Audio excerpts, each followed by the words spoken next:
Ifa kura na menyisika. Edia ye mefui. Ehin fapa na menya bosia. Edia tre medjuma yimu. Kai kra mabre. Miye bosia ato taxi fufu. Suhum Rural Bank. Suhum Rural Bank.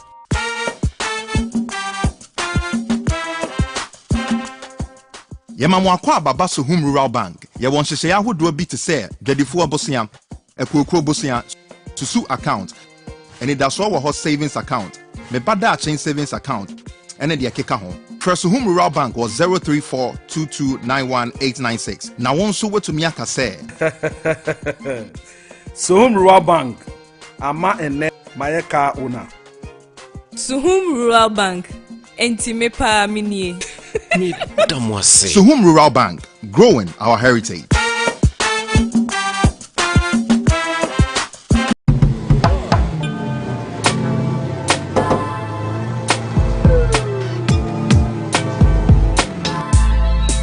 Welcome to Auto Check Vehicle Diagnostic and Licensing Center. I hear my car can be checked here without going to so many hour crash. Sure.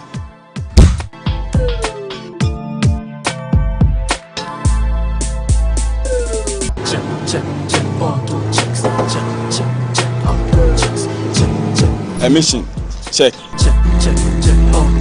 Alignment, check.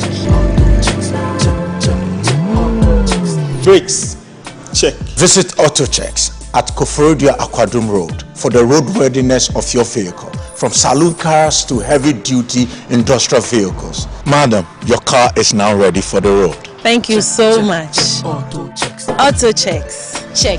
Auto Checks, your safety, our priority. Auto checks.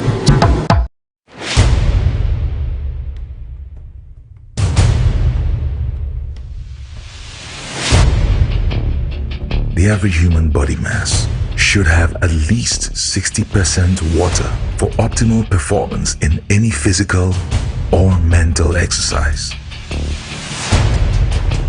We can help you maintain it naturally.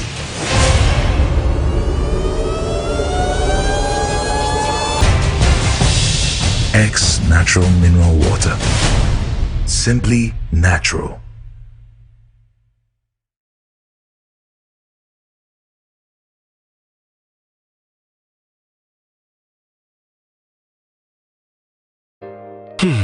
Ifa kura na menyisika. Edia ye mefui. Ehin fapa na menya bosia. Edia tre medjuma yimu. Kai kra mabre. Miye bosia ato taxi fufu. Suhum Rural Bank. Suhum Rural Bank.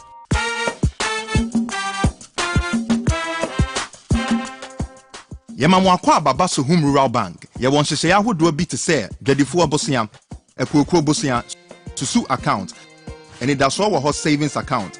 Me bada chain savings account, and the akeka ho. Press Suhum Rural Bank was 034229186. Now one so what to me aka say. Suhum Rural Bank. Ama ene mayeka una. Suhum Rural Bank. Enti me pa minie. Dwabo Ase. Suhum Rural Bank, growing our heritage.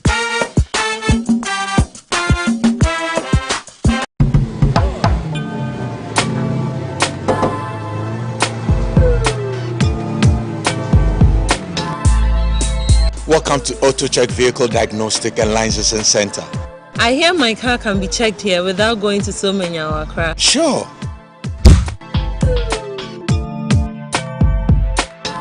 When I raised the issue about food insecurity, looming food insecurity, as captured in the budget, and our colleagues on the other side challenged that was factual inaccurate, and that Ghana had no signs of food insecurity. Mr. Speaker, this is a good program, a very important program, but we have to look at where the resources, the amount we intend to borrow are going, where the resources are going. Mr. Speaker, if you want to produce more food,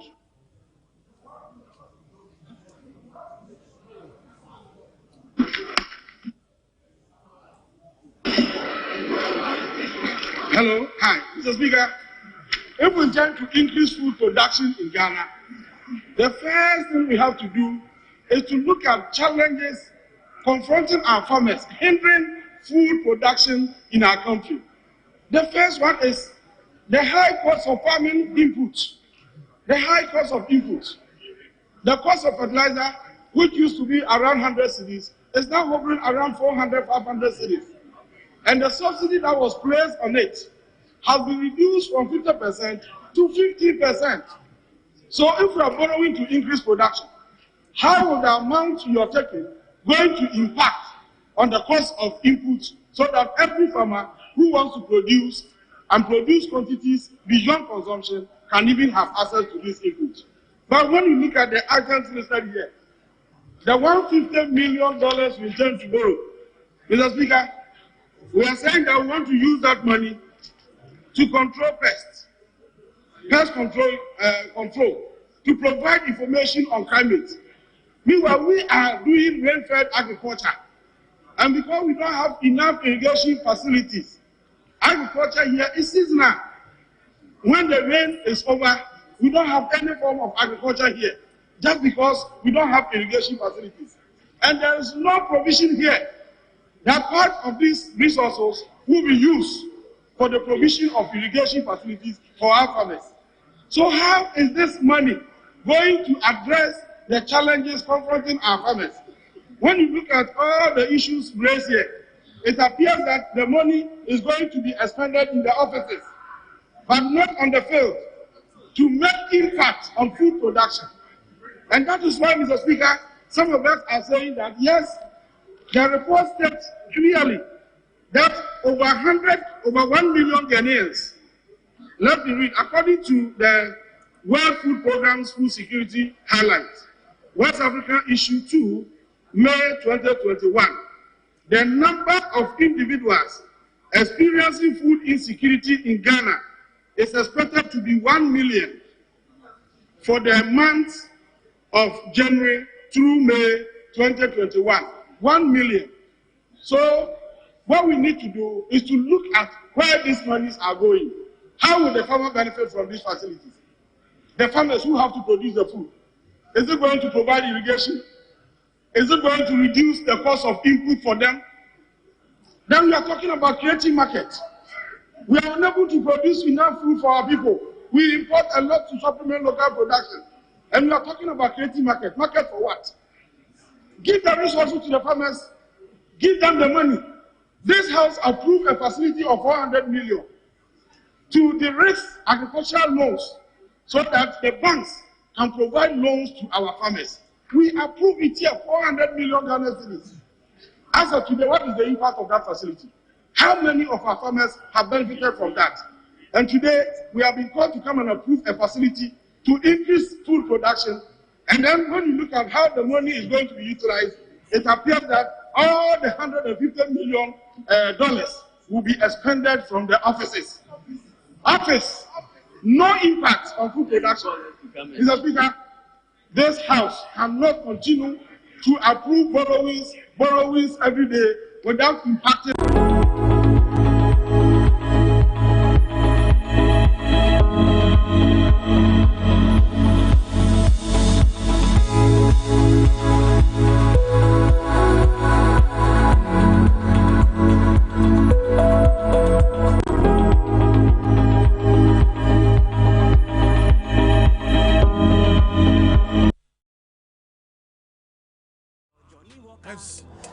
Oman Atenase, Dwabo Ase ni lawyer Dwabo Atenase. Dwabo Sabra ye mema waba. Yes. Ye mema mbekasa magana for. Abansa decision they abetu dwa say nanu ya 2022 year etwemi ne third quarter no mo ye omonko ndare nkratem Ghana for no mu ni adwuma ye 1.76 million. Nanu ya so na Dr. Mamadou Bahome Ghana mampani abedi eche. Abetu dwa say eso mabom ho modia boama Ghana for 2 million na enye adwuma na no pay. Ghana for nyina ebusa say last quarter of the year 2022 na Ghana for 1.76 million any adwuma sa 2 million na Bahome can free Minim the lawyer ya too very ma work for on the money till now. Yeah, afa yan kon komo na nkasa nkasa mu. Lawyer, akwa ba ma chene te say. Bibia the din there. Yes. Yeah, then yami ase. Yeah, then yami ase. Asem ya me dia tudwe. Me sure so once we di echi. Government statistician in Kunta and answer then somebody about to say as of the third quarter of 2022 na Ghana for 1.76 million in any ejuma na social statistics in ma omo no mo do so pa between mema and ma omo no mo do so pa ma we omo mo ni ejuma no miensa e be gina dem ma emu mienu e be ma. Now reconcile that with Dr. Mamadou Bawumia and Nancy Mukasa. Okay, say, some 2 million jobs we are creating. Maybe some say, why can no credit Ghana for? No credit way. It would be any engine. Lawyer. I'm a pension for. Joshua. What can not to Sweden? What about me at your kind of? You're more statistician at the end to go. It will be one of the worst things that I can ever do to my life. To believe Muhammad Bawumia. One worst thing I can ever do to my life. And it's a me catch me cry me Dwabo Ase and me home say me Bawumia di. Because why will you trust him? One on head of economic management. Forgetting. I would him data no. Forgetting. And it's a was it data no? He has nothing. He has nothing. When Naga abana muno, you see, from their head to their toe, they all that woman do. How? When the employment minister, Ignatius Bafwewia, or convert in February 2021, yeah, for the second appointment as an employment minister, or quite a busan employment. What some say, Mira, what you man is Ghana for being mayo. Now, by a ban so far when you man near Padias. A free 2017 I will offer a kunyana by 2020 I'm more time call BM compared to many for. I was some BM. You man was saying and what to me a critique. Was say Nakufu Adoni Bawumia buying a critique 3 million jobs as at February 2021. That's true. 3 million. Many minister that employment minister like I also created 3 million jobs. We are the Ginechini. We see them coordination. One can be answer parliament. House of Records. House of Records. No couple parliamentarians and man said they watch me here no about Juma will be a team of Ghana for 1 pimpim. A better of a premium 3 million and that me admire. Then the same person September 16th 2022 a year after Okosinyane Eko a program be okasa was here at a lunch be a Ghana job fair a honso okobina no so Bawumia na kufu ado ba na body mapa unmando ma creative abre no as at 2022 now okasa no was more creative 5.3 million. I said the man is not even well. Oh wow, he doesn't even think straight. Well, February 2021 we created 3 million. Now into a year after with the 2.3 now become more creative 5.3 million. What dispute you because when you say they don't even know what they're talking about. Number the with Bawumia so criticism. Bawumia say 2 million. It's one employment minister when I can cry. So these guys are not serious. Don't waste your time on this people. That's some of my kind of problem. What do you feel now? Just with you. I mean, I don't know which planet you are from. But take it or leave it. I mean, Oman Atenase. They don't know what they're talking about. Bawumia, they don't be listening to that guy. He's a time waster. I mean, why will you waste your time and it's wine Entiano. Yeah, but no credit. Wow. The president doesn't have anything to lay his hands on. Vice president is nobody to write him about. Ministers, you gotta forget about them. Okay. Because how can your employment minister be telling you so we created 3 million in February 2021? From 2017 to that 2021, we created 3 million.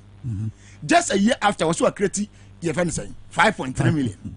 2.3 million more. And I become. Then no one vice president also created 2,225,000 people.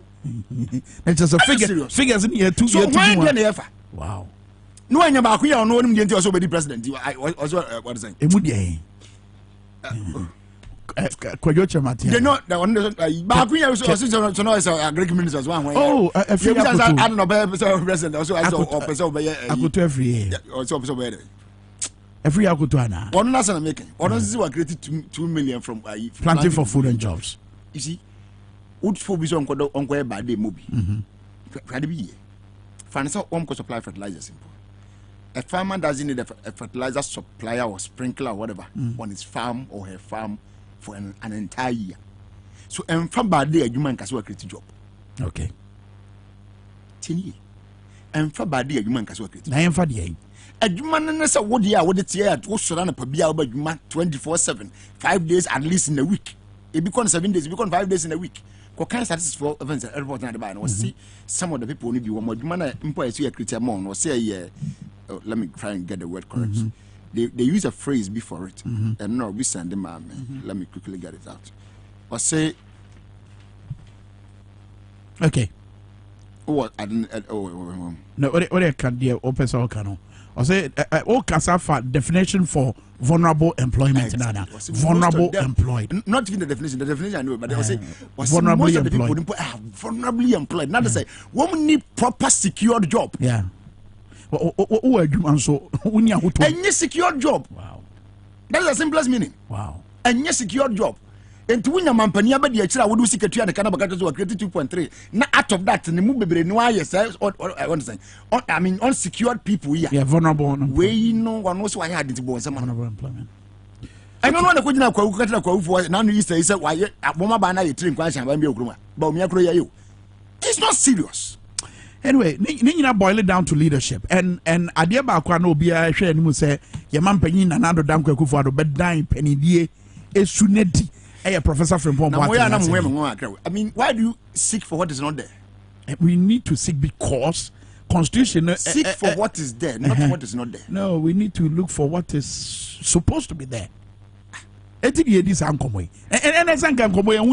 expecting Nanado and Baumia to show leadership. Have they ever shown leadership ever since they came to power? What should be that? Any I can say, woman, you be that. Woman, you be that. So, I don't know. And but if I say I'm for a trend to us, yes, baby, I'm free. And when we say, well, you know, say, what set we leader, where just where can before, then year, 7 penny for a penny, 10 few months a year for. And so we are penny now to feel out and quite ask, and I say, what think what I want.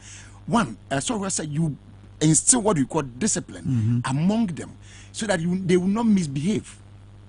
But when you get a leader whose tenure or under his watch, people misbehave anyhow. Imagine the president putting 1, 2, 3, 4, 5, 6, 7 or more ministers together.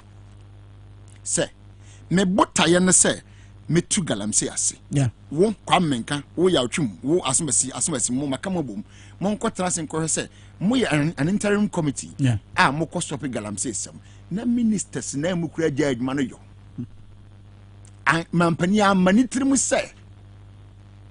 Obebusa mo say e ba nse na me de adwuma mo ase koy adwuma me na adwuma no wutimi do pagya adwuma no yo asotwe nim query nim no questioning nothing woman nam ho according to Professor Paul Boateng no wa bo mo chief research ba ka chose dan chima wa wunyina chi of course one dan chim na tinso na se me nko nso ase da metia mikro me agyade ko me biare nti ya swimming pool gram nsimbi what say no dan so na ba ka chere me say dan chim on ne won so na se deep one awua wa unyina nkonko so na ko jadwin se obwa but dan chim no so free nsuo ma ba ka chere say ne abomochichi ka no konkonsa ni nsekuro nsem ene wabo dan chim no mu de hen na pia bontia ba ka dan chim na nkasa yes wawu no mampania ba ka sa afase of course Jubilee House sigina ye wo ho ne statement ro say ne nsem ne konkonsa ni nsekuro ena free obi a yaw ewo ne mu when this letter report that's Jubilee House almost statement of you when they buy of course there is such as you unite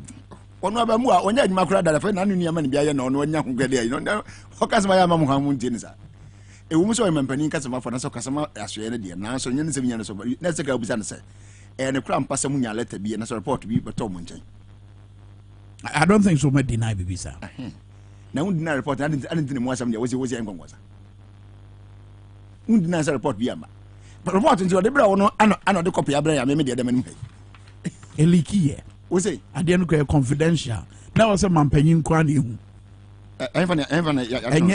any public document na document was a koto mampanyin the activity a public activity. If the activity is a public activity, everything surrounding it is public. You're my prophet, Juma. and no, they want money. Was the activity a public activity? Of course, it was. I didn't know what your interest room. Yes, something cannot be confidential. And what cannot be confidential? Why am I profit to me? Mampany. Why am I Mampany to me? Yeah. It took my member was a mamma now I was a 1 year and comedy. Oh, no, way. I 1 year by a warrior. It's not possible. And you're confidential.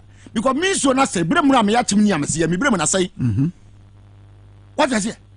Me Brim, I say, me, I'm a Tina, me, Nims and Nabrim, City, and Nabrim, Midna, me whom Brim was open so by one Nakokaboba, the other Mabos, Mabos, a gum Cassiapa neighbor.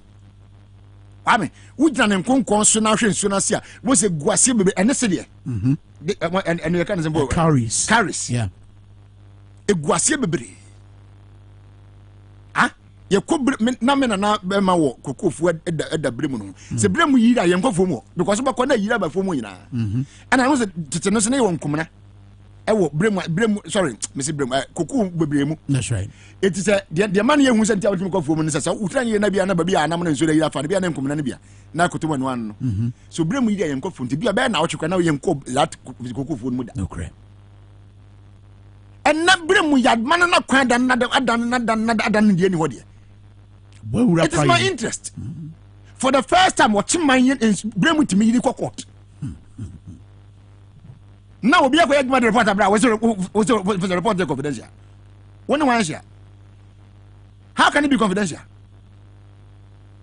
Okay, so a more 70 I said me, and me, I'm Messiano, and I here. Well, you said your money leaky and or drink to send why the man leaky? Because a leaked document. Why the man leaky? And your official document, I had it. Why and 7 million by the moment. Why the man leaky? Report and the question of my chief of staff. And no crap. Na chief of staff or you and O say chief of staff and you and on the boy a man here. So on campus and Saka. On no crown Kasai. Okay. Mampanina or the Mama will be none of me granting to be hosting the question. So what you sir Uber from 5:30 or 5 o'clock sometimes 4:30. Thank you. Do you ever say be about 6:30? Now my officer didn't produce as well. Some plan B. No. But would they call you? Of course, on my friend. To find out why I'm doing it. It's a worst case scenario, be an alternative to replace you immediately. Good.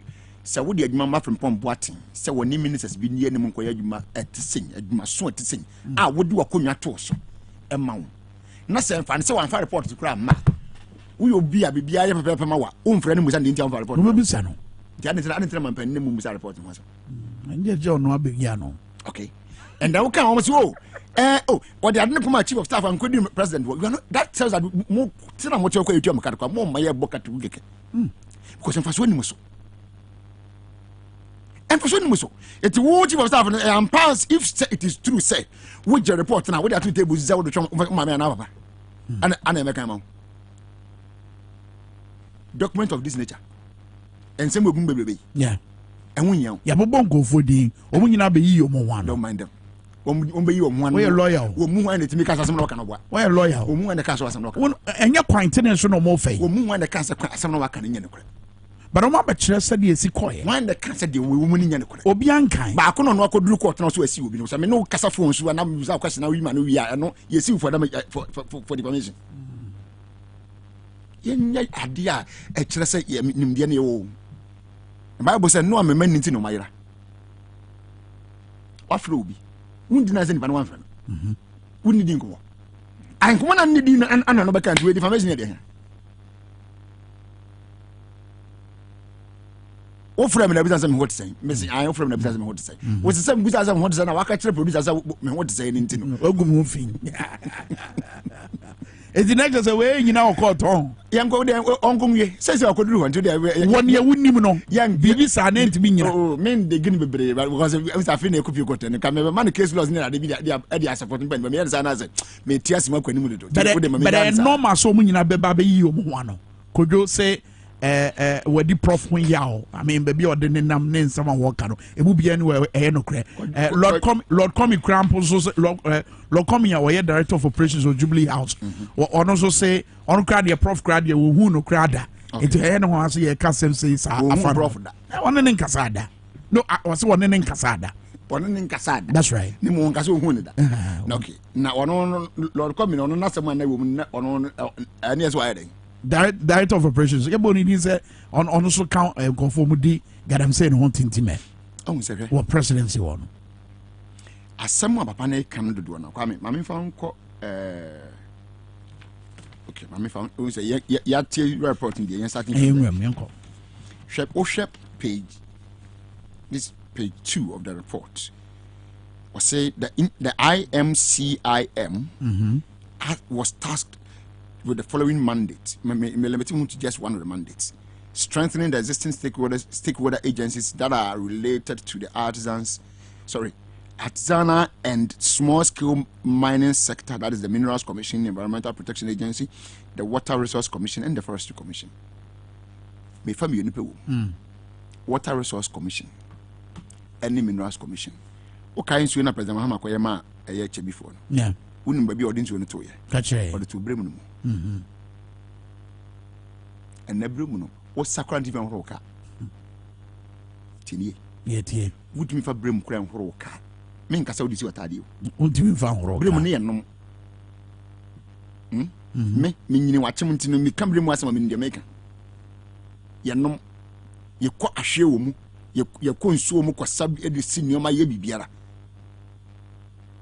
It is as clean as the word clean. And we sabre mu nsu a kwame wo ka party mutimi fan horo. Because we train ya ka na besa class. Is it by the tuntum? And you grab a black and grab a sing.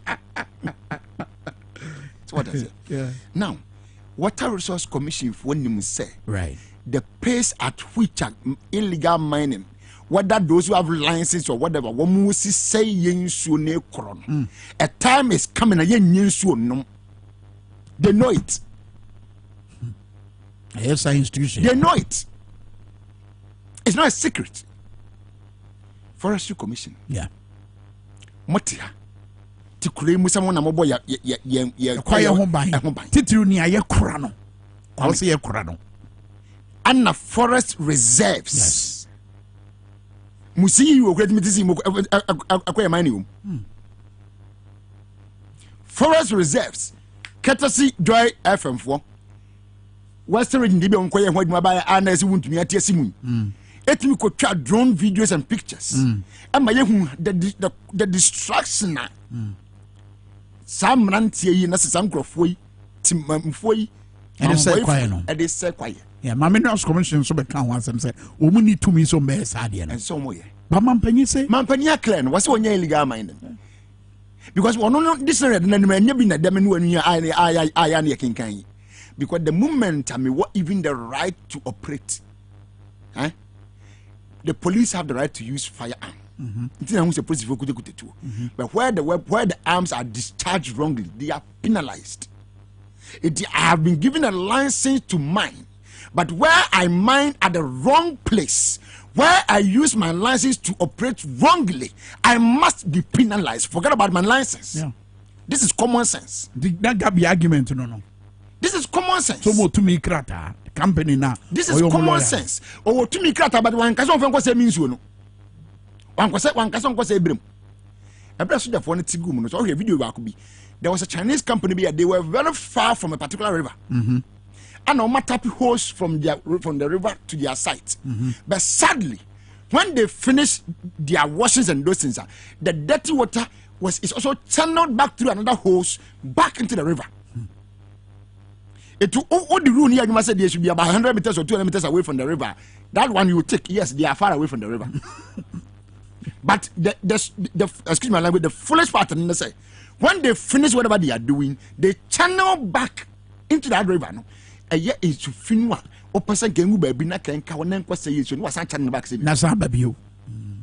It is all could not catch way or license to operate no legal mine and TNT current.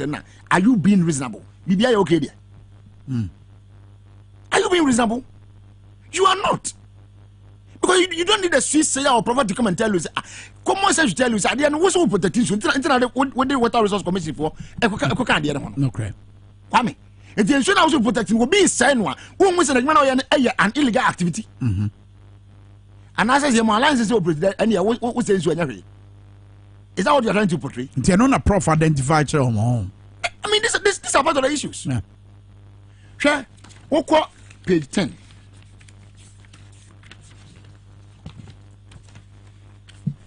I say, community mining program has been well received by the population of young men and women who did not have resources to acquire concessions and excavators and other mining inputs, and therefore had to do galamsey.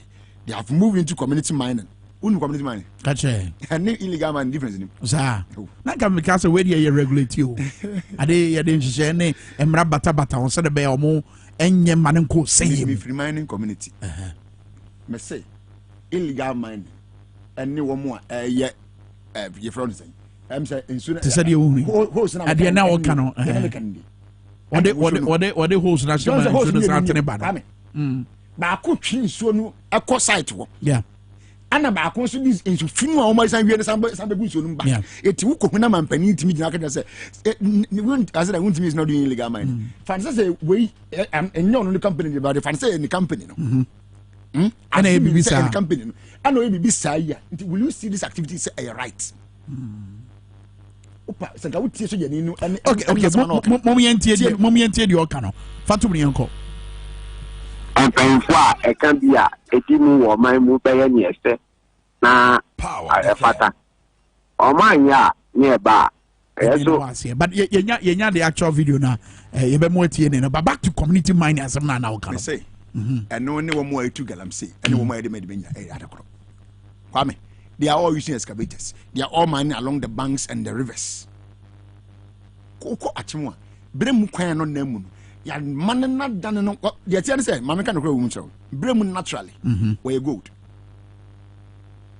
naturally brem you good where you ba insuno your ba right different brem abena right na natural na you good it's kakoko enti ne banks ni mu ano na mu no nyina no de ma omo tisi mu sign ne kase no to ma bro ne sika kokko atade no say ya wo so no is what that deja ya wo so no wow kwame ya wo so no enti na ne bu afu no ho of course what we bo wura kuro mo wura branda yen ko brem hu obi o ti brem hu biya nim say wo afu da brem hu yen ko branda because we ba na ma tell so we branda enti no branda biya ne yen ko sacred day a we ja no ma we say traditional ne jai man nam no ni biya ne no be wo mu nyina na ye fra bi nam biya kwa bi ne da say na ma na kanya na brem na ko amse ka wa hu bi nkawa okay what some for yin a we twa kire ne de profile tree e de na nanka wo hwe anim say aban no beye say de beye pare yo any asotwe be da na wadi obo mu di wo mu se wo mu stampede in the process right nipa obo mu di wo mu se gima wo de wo so me bo mo amaye nipa obo mu di wo mu se wo mu ne ye bi atwatwa me nanti magima nanti yankoso wo ye pani an ntina mdi kan bu be ne se empani se pani ntina fie ma se duamfo opani so ntina fie ma nkwada anwe nanka because ye bu wo ma we nanka na wa anwe bi se wo tra mo we ye no kan enti se wo akufo ade wutimi tra ase ma yensu ase yi wo ye part of the Galamsey people simplicity lawyer for more brof bi mo se prima facie sa ensem ya prof amema so yi afa manfo mpanifo yo mo jubilee house yi sa enyina so no wo ho se ye betumetu anamo ama mmra ne o madi say special prosecutor say wafa yes obaye mu nhwehwem yes we meet no for say as a former police officer keke digini pa hwe mama ncha agro ba kokore san aban we nin nkrofo ani so on say ina no yes media fo bi ko na makufu ad mama fie ye wo chibi ne mama fie na aban no de sese ye nkyere mu ye no monti ase enye ono an fie on si ye ne mama fie efie ne ye ne mama fie ti ne mama wie ne na abo no aba no nsa okay ana ho say hade no so ye ne papa fie nti ono ni tri ye nti fie ze no wo chibi ho ubabi a wo mkotwa betira wo ne ye ne mama fie ho no kwa wote ba wo fie foforo bi ho I'm yet to know that but the one day the minimum about that okay enti was over Abraham corn kan for any pan be na okon book in the interview what I think na meet City FM yes wo kan say ha ne ma me fie no ware renovate na aban dia enti sa ne papa so de ne si ni ma junction ya why na say dia ba man so aban dia enti that you na so me dia papa ja uma say be ma na mre so what I say any just by the way but yanku anim no Dinti wa mekans ansa kwame. O share papa document here the man ya. O can be wa page 11 was say apart from the Minister for Sanitation and Local Government and Rural Development, all others abandoned the committee. It is we a man penna kadi went to Yamonso. So one more boom this woman swafo. Who show when you so much segment they want to cast one cock from pump watching them could do say. And funny enough, one of the Jubilee House and Can once a month. No song. Wow. So unto Omono, as somebody and crano, they tried to say, oh my own say and Guasian Fatom. Jasembiana Yen Guasia Combi and they tried to shade, or to fade off and Guasimana a woman. Trying to because Osha let be on Trocoma, Al Jazeera, Sabita Francis, Alisa Mathias and Cole. Let it by. And I day. We're loyal. I mean, we as a lawyer, won't trade visa. Won't advise all clients manning trade visa. I mean, especially if it borders on your corner, the image and integrity. One man can win him chum berma. What's a man kite? Does it mean a winning? Some kite. That big guy, but and says a winning because the answer you're supposed to give winning Chimberman is no or yes minimum, not menkai. To menkai no bema menkai gives a possibility that wouldn't be a run a free and one kai. Wouldn't Chimberman menkai some in Mobisa. Yet some question be a mouth for them, but I did to be a case. Oh, my kind of be a namin so the Chimberman. Oh. Now, when you remember me, means that minimum that is a total denier. It's a non push you further. Because what's the women? Now, they are only was anyone answer. What's one guy? Now, one guy just a woman. It's in a so be anywhere, a bit push you. Al Jazeera more patch. Almost one in your crowd. Now, we call me and Bokom to go back. Right. But the Al Jazeera that I know, and your quantum media house view. A well-established, well-organized, well-regulated institution. They work apart with the CNNs and the BBCs. They don't just break news.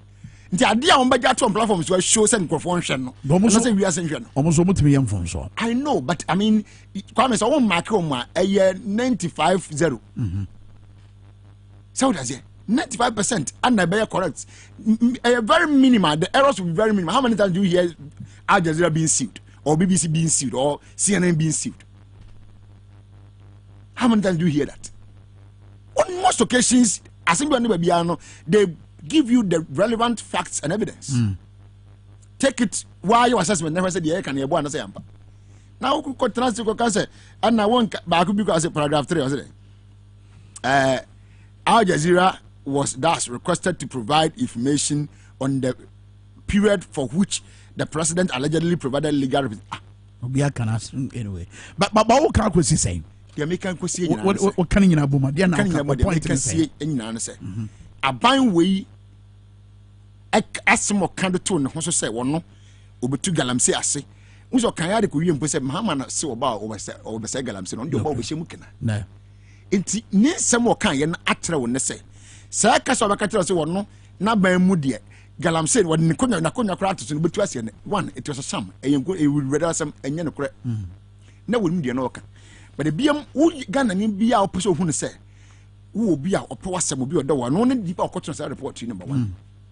No di mo asem beto bonti number 2 because one pe wasem a watanda report ya mampani for 2019 2023 mu ye agro so efia no pa kwame saban betu na mo ka brat wade kuma o no sabri ketu na mo etini ampanifo pushes ye nyane nyina na hwe mu ma ho special prosecutor parliamentary probe bipartisan parliamentary probe strage one na best no Roxen H Dafia Makpon and the akwa strage when you hwe mu ma ho independent like Roxen they are working. Yeah. He is an independent person who wants say pare yani jemu papa emetoja. I don't know to and in his individual capacity. Timamuni papa no. O mind papa no. O mind bofo no dia wo de krata bi say man na nsem say nwo na so wan kan wasem. O na man boy ni. Ono obo mind cause on pa man ye yo. What I say, the opponent here, you understand, same betobia, and pennyforce yen shema yen as if one for as if one infant to 2 among, same pennyphone shem never the done to the other. Oh, I was a faster to train to us. a business special prosecutor Sajatu so be ndwum many abani kisi bo modern ara because one yen ya me am twumamte ya me kam kire me do obese ya me sa so pawo e de na beba wontimi nye ne ye de ba wontimi nye ne ye se ntwitwa kwan mu ba mu ye onkrofo a wutu anamon pasa ono de oposo otu no wo mo ebekọ tire mo mudia bepepem bebrebe yi no wo benyo mo se wo mo stampede we won ye woni mu no sabet masi oh why not e bi asipan e japa de ne ba e ma remfi ma tamu de beka kire ye wo so wi asem no nyina no ye hu kro no aban we nim krofo pasa wo mbo ye no wo de report no ba ye ka tire se 120 so ansa entizi eni we ade ni e dia kwato special prosecutor and na ye ma tsena medu eti ajaben so nkra ni mu so no de different on so ye kasa on twentwen se bia on twentwen so sa na aban ni kasa wa pam no na on so ye nya kwan so pa ban no so jaje sa na pese kire eti dina ho so ba ma na di mema sam ene mran sam maye enti na de kwetena ho wutimi nya ka emodi kwetena ho me ye bo di me kan no UTV say I believe you can do the job you are a young man but my me hu abranti a okuta good position ya na manage pa because I believe that is an opportunity for you to show how you can excel. Enti chiro bobre kisi chiro bobre senior chiro bobre na chen yi what I say na me yehunu sa djuma no betima ya mana bro so oni bibia lusu no na galam say want to be enkofo na akodwo msiga bu mbotom enti wo dia an so wo betu ni yeke yehu wo mo a adi adwunu wo mo a sell man so mind wo mo bo no ko he said be a drone man na gba na sa that's right eti wo mugusu bo no kure ni me wo mo e gbo man no na so that be wo mo na so be wo man na so na bi ba ya dua adnya bi aka se wo nchifo se ni wo motentie ma me die so bi so that's it and yes and in the case of Professor from Pomboate bi mususu se ono so obi ka because all me so betimanya party here sika video no e dey ato screen so na me ne ya twumbere ma yentie kakra e bu nsem na me hwe se ni amanfo kasa ono so obi ka no no kra balansa na sa video no beba no minim dia wo kafa sa argument no say ono so want to be scot free sir because obi ka benefit ba bia mo san hwe agu no hwe ampa ho just saying oni mo san Cheyasi. Amorosan ye that snap ne brand sana ye di yapa ye. Yes. Baby ye bi bobo hwe agu bia rudu and pampan wote wo. What I say? It is a from what no what mu bi dia. Ye tin investigation ye bi san ho dia investigation. It's not possible. With my background as a police officer no.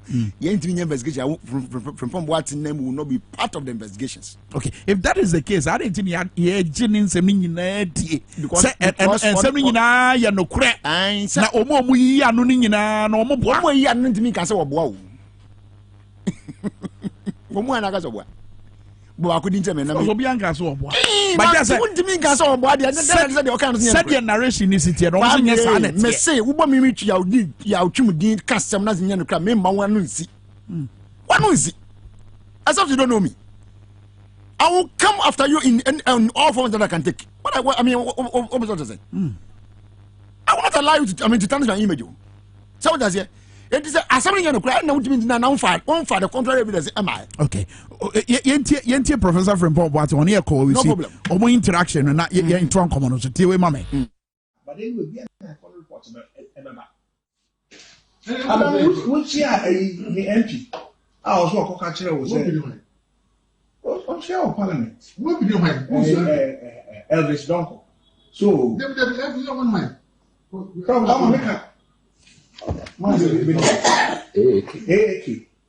MP. O share what caso prof and can also be here machine back at the aquarium. Now, Okaza ne equation pinning was an equation pinoir, equation excavated the Rebecca will see any. But I don't even know this Elvis Donko. Who is he? Elvis Donko, member of Parliament for AAK. I don't know him. Because you are not. I said I'm allowed to cook or chamber. And the thing is true. Please go out. Don't annoy me today. Please walk out. Prof, please. Don't simply what you are talking, I don't like it. Prof, say anything about no, but see, if I come out to accuse me, I don't like it. You go when I'm ready because I'm doing something for tomorrow. Yo, Prof, I thought you maybe when we need your word any about with regards to Yenya and first can come apart. Yes. wo prof na wo mami authorization se me form team na me set up no mo yes adwuma. Yes. Wa prof na osan ka chem say eya team na me set up me fa gizo na fa nka. Yes, sir. But do you tell me so what is that maybe? Oh, prof. We talk about the framework. In fact, you never said party yes, and it's okay. Let's what you know. You go to the concession. So what you mean concession? So you go there inspect. You can have money di also or concession party yes ka. Was see nyina nim say party yes ka to no wadni wawdam. Wow. E hona ne hiam. Ye nyina nim say party yes ka. We all know. Ye nyina nim.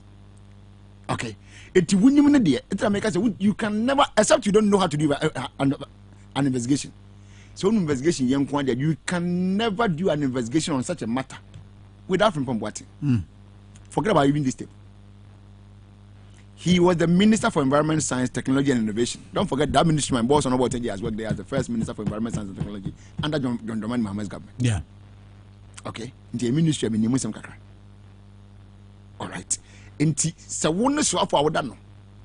Na wona wudi say service anymore. Yet me go enwemu a yemfa wonfra. So he need to be screened. He need to be assessed or interrogated. Na de wom yenyimpie. Okay. Party be here party here say de mayo man as ka nyina ye party na man party say here but bodies ni nyina ho apa na betima ye investigations crossing. Eye baby na won post for ana Kwasi Peter woman ntimi police bone ntimi why na betima ye investigation crossing police bone ntimi omo abase parliament they say that by partisan team na ka mpese ka form no say big man yes are ka form media then na the life will be a should be but no say the point is that mu ye wie na mu nyansam no wie how will you proceed with whatever you gather. That is my point. Yeah, be say ya public accounts dey but now ka wie na hu we this kan ya ka say attorney general say na kwada na ye hu wie na ti no man sa dia then the one with the power to prosecute is for instance the SP. Okay, you're not my ass, so no one prosecute you. To no nye. A bit sa prosecution, a bit messy and sana nana do free by mo. This okase wonye. It's just a one case one. On no mu kase wonti menye. Okase ba yem kon bit my akwanim pa start. I mean pushing crowd for up. I mean hu ba bi onam. Ani ba bi a okro. Very well. Answer you didn't come on the only big chat for. I mean, I'm sure say ye can a cost for no so what do we need the nano ya busia ye to an amakobo boy. And so do we need the chair fine. Can in a boom, I'm nefesi. Medasi. Baby, I be drew no kwame. O mine no. Senema nation a shego. And we just saw no shego and a mammy in the womb. One, the pain of set and money be a say. Number one. Number two, yes, I pet at the frustration money gum. Number two. Number three, I said the pain of you bending down to, gather your things back, separate the waste from the good ones, and then carry it back. The last point is one of us will be. Send us soon if you go here. Say, we say here so for. Oh, but I'm telling you, someone working 2-9 at the acro. That is where we are now. The embassy can answer. Now, on minus swing. And your number be and your debt to GDP ratio at that time was 57%. Now you see the most incompetent level of being in government. That's right. Or running a governmental administration. But we are kind. Soon nipa hunu dia nebi ni kurum ha. And then yamiadom the competent ones are begging to become incompetent. The very competent ones are begging. They are begging to become incompetent. Japan, yeah. They are begging to become incompetent because the condition say go back to the 57% now. We say incompetent level. That now I'm a first one call. Okay. Unfortunately for them, we are in the domestic exchange program now. Every year, no. But we are doing say I swear to just by 1%. It means on numbers or still on 103%. Or we so we now are still. On said so be a fully SSC, that's on ground of deck. Or corner of deck and buy no unya inkwa on the first one when you how many be and say how many person can you know ye the 12 hours and I say yes 9 people. 9 people okay 9 unto unso obo F6 no nya E3 okotron okoye no deck ba wonya F no 6 eno nya email no nya D ba ko sa na kufa ndi abayo wow yi ni mienu no yi miensa no and beso F6 no ma nya F6 na bia E3 no okoye receipt ne ba no obenya F no 6 ndi e maintain say no fail 6 subjects ana E3 no ba akopa na za na be ye D ana yi mienu san ho sa na kufa da ba ntie sisi wow wa bon style bia bi just we are the ye and that's will be any and you go to appointment say monya mo chere ne funeral service another funeral no obeji ncha ko efun bia ehye mo che bia mu na you protecting public person no me bi say na juma no be no on na be chiri mo che bia ko efun ehye mu na say efunu ho asem ni ade bia fa yi yo bia no on be di and on pe ni pe be somebody no so because eno say na tie da kura funu no amanfo tie wi somebody pa ebu e madum enye useful appointment o say enye useful appointment di what be pen when if you dey what be pen we ne bredi ka what be say that's enti no tro say ade ehun yanka bi wo offer tete mepem da interesting what dey say lawyer come even say bedo ase ene obra wanyama abusuafo ha na ye Dwabo Ase ne besi but answer na meko no quick one birthday wish we every Miami nua rafo o say kwame ade o mentanye be na minua be man kasa ene ne birthday Sylvester Asare Superintendent Esquire Sylvester Asare, where Director Legal and Prosecution, CID Headquarters, Accra, Ghana. And then what that happy birthday, Cassia Pa and come out. Every one Gaza Wunya Raf Dinko the Dinko. Also, always wrong. And ending vision more, my brother on the team, every more. Wow. My memory, I know more. Mamma, wow. Mr. One men and Abaman chain, number 3 years. Wow. No tete me hwe me to say me go secondary school ntina bebu no dosing enti ene da abrewa efiri mu mfihye nim ne 4th May yi ayete yi mfihye nim pepepe ene da me ko so asere nyankopon fa ne krense she was a very one of my most favorite woman or person on earth and then when you walk say and we come insem we be a means uniform so the that's right we will be a nyankopon fa ne krense fa ne krense abusuafo ye de mo besi ha media ne kwan menka ye so ma agiman what the power mid morning abramo power mid morning agiman nie power nie tonto bre ye de kase bom so bebramo wisdom head jome and akojo apia kwenu afen so edem ne despo me da mo nyina ma se MCR me da mo nyina ma se